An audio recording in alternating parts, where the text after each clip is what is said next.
na guys, sa tapos na nilang ikabit yung seat cover. So ang ganda niya. So mapapansin nyo, fit na fit talaga siya. Ang ganda na pagkakakabit. Ayan o. So ang ganda rin ng pagkakagawa ng seat cover. So hindi mo siya mahalatang hindi siya mutang sa ganun, na hindi siya original. Parang ganun. So ayan o, parang mapapansin mo, so fit na fit siya. So ang ganda. So may libre siyang ganito. And dito naman yung sa likod. So ganyan siya sa likod.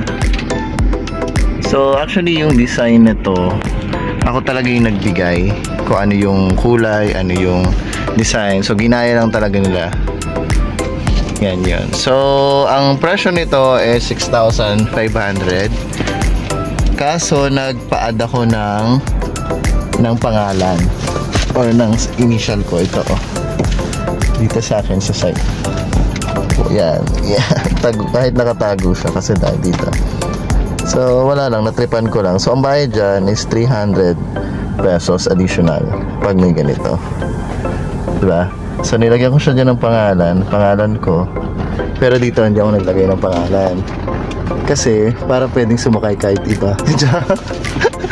Ibang babae pwede, pero yung driver ako lang dapat. So kaya yan dyan. Anyway, joke lang yun. Pero yan, ang ganda na pagkakagawa, ang ganda na pagkakatahi. Ayan o, ang ganda. So yun nga ang kagandahan dito, is fit na fit talaga siya.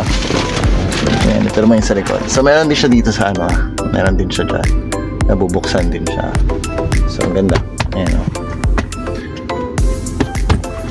So yan. Baby, sali ka sa vlog? Yeah!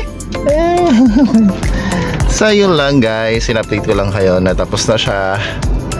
So gagala na naman kami. So si Tambay is hindi na siya ngayon tambay, lagi kasi lumalabas.